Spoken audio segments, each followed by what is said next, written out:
Goldwood Research Lab is focused on helping organizations make better, faster decisions. Well, there are some environments where that objective is really, really difficult to achieve. If you think of any environment that has any form of VUCA, volatility, uncertainty, complexity, constraints, ambiguity, being able to predict the impact of changes or understanding how sensitive an environment is to some changes is a really difficult problem to solve. In fact, going back in 1970, a famous scientist, John Conway, created a little board game called The Game of Life. You can still download it on the App Store if you want to play with it. And what he tried to see was, if you observe very simple behavior, does that mean that it comes from very simple rules? And when you see very complex behavior, does it come from very complex rules? The game was very simple. So imagine a checkered board, and each cell on that checkered board represented an organism that was either alive or dead. So if you imagine one of the little cells, around it there was 8 other organisms. And the rules were very simple.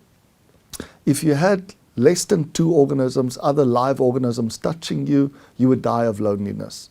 If you had more than 4, you would die of starvation because there were too many to consume the parts.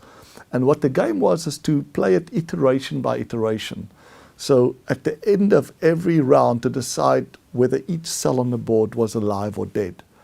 And people speculated what was the outcome that you would expect. They assumed that because the rules were so simple, that the outcomes would be very simple. Everything would be dead, or you'd get some kind of very simple pattern. Just by the rules, everything couldn't end up being alive.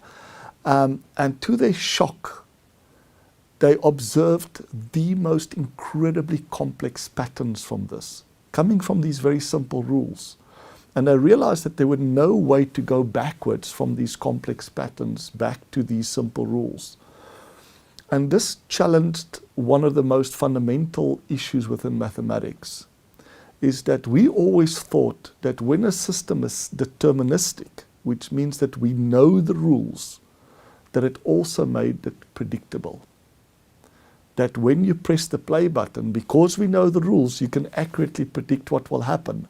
It turns out that this game of life proved that very small changes can have a dramatic impact on the outcome, which makes it unpredictable. Now, most organizations today fall within this category. They are organizations that are essentially on the edge of chaos. There's so much volatility, uncertainty, complexity, constraints, and ambiguity that you simply cannot predict with normal traditional methods, static calculations, using an Excel spreadsheet to determine, what the outcome will be of a small change. In fact, the only technology that can answer those fundamental questions about, if I made a change to my company, to the rules I use, or there's some external change, what will be the likely output? The only technology to answer that question is simulation models. Similar to what the game of life was. Today, what we have found, because of the incredible explosion in simulation modeling, we can very quickly build an accurate enough model of not just a part of a company or a whole company, but a whole supply chain. Accurate enough to be able to predict what likely will be the impact, because in many environments, big changes can have a very small outcome in terms of results. At the same time, a very small change in the right area can have a very big impact on the bottom line of that organization. And that's the reason why we work with our customers to develop simulation models, because basically it's the only technology that can answer those fundamental questions about how much better we can do, what's the simplest, fastest, lowest cost, lowest risk way of doing it, and being able to do sensitivity analysis and scenario comparisons.